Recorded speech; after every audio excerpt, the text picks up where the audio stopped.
ಹಾಗೆ ನೋಡ್ಬೇಡ. ಇಷ್ಟೆಲ್ಲ ಗೊತ್ತಿದ್ರೂ ನಾನು ಸೈನ್ ಮಾಡ್ತೀನಿ. ಯಾಕೆ ಹೇಳು? ಒಬ್ಬ ಕೆಟ್ಟ ಹೆಂಡತಿ ಇರ್ಬೋದು, ಕೆಟ್ಟ ಅಕ್ಕ ತಂಗಿರಿರ್ಬೋದು, ಆದ್ರೆ ಕೆಟ್ಟ ತಾಯಿ ಇರೋಕ್ಕಾಗುತ್ತಾ?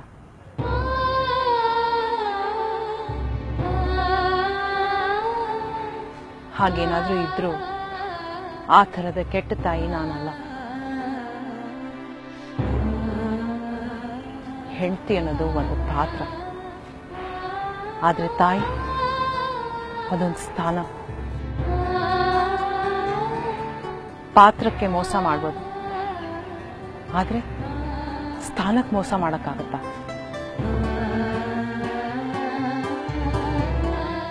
9 ತಿಂಗಳು ನನ್ನ ಒಳಗೆ ನನ್ನ ಭಾಗವಾಗಿ ನನ್ನ ಸತ್ವವನ್ನು ಹೀರಿ ಬೆಳೆದೆ. ಹೊತ್ತ ಹೊರೆಯ ಸುಖನ ಅನುಭವಿಸಿದೀನಿ ನಾನು. ಅಲ್ಲಿರೋದ್ ಕಷ್ಟ ಅಂತ ನನಗ್ ನೋವು ಕೊಟ್ಟು ನೀ ಹುಟ್ಟದೆ. ಆ ಸುಖನೂ ಅನುಭವಿಸಿದೀನಿ ನಾನು. ರಕ್ತ ಮೆತ್ತಿದ ಮೈ, ಹೊಕ್ಕಳ ಬಳ್ಳಿ ತಂತು, ಏನೋ ಕಳ್ಕೊಂಡ ಹಾಗೆ ಕಿಟ್ಟಂತ ಕಿರ್ಚಿದೆ. ಅದನ್ನ ನೋಡಿ ನನ್ನ ಮುಖದಲ್ಲಿ ಹುಸ್ನಗೆ. ಆ ಭಾವದ ಸುಖನೂ ಅನುಭವಿಸ್ತೀನಿ ನಾನು. ಕರುಳು ಬಳ್ಳಿ ಕತ್ತರಿಸಿದ್ದು ನಿನಗೆ ಸ್ವಾತಂತ್ರ್ಯ ಕೊಡಕ್ ಕಣೋ, ನಾನ್ ಜವಾಬ್ದಾರಿ ಕಳ್ಕೊಳಕ್ಕಲ್ಲ. ಎದೆಗೆ ಔಚ್ಕೊಂಡು ಹಾಲು ಕೊಟ್ಟಿದ್ದೀನಿ, ಕೈ ಹಿಡಿದು ನಡ್ಸಿದ್ದೀನಿ, ಮೊದಲ್ ಮಾತನ್ನ ಹೇಳ್ಕೊಟ್ಟಿದ್ದೀನಿ, ಎದೆ ಎತ್ತರಕ್ಕೆ ಬೆಳೆಸಿದ್ದೀನಿ.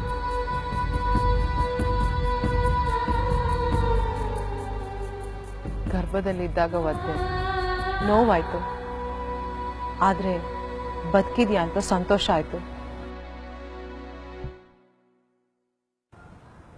ಎದೆಗೌಚ್ಕೊಂಡು ಹಾಲು ಕುಡಿಸ್ತಿರ್ಬೇಕಾದ್ರೂ ಒದ್ದೆ, ನೋವಾಯ್ತು, ಆದ್ರೆ ಬೆಳೀತಿದ್ಯಾ, ನಿನ್ ಮೈನಲ್ಲಿ ಶಕ್ತಿ ಕೂಡ್ತಿದೆ ಅಂತ ಸಂತೋಷ ಆಯ್ತು.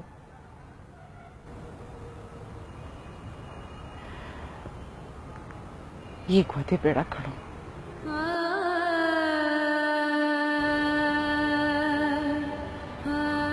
ಮೈನಲ್ಲಿರೋ ಶಕ್ತಿ ಇಲ್ಲ, ಧಾರೆ ಎರ್ದಾಗಿದೆ, ಸೋತೋಗಿದ್ದೀನಿ. ಮೈಯಲ್ಲಿ ಶಕ್ತಿ ಇಲ್ಲ, ಮನಸ್ಸಲ್ಲಿ ಸತ್ವ ಇಲ್ಲ, ತಡ್ಕೊಳಕ್ಕಾಗಲ್ಲ, ನೋವಾಗುತ್ತೆ.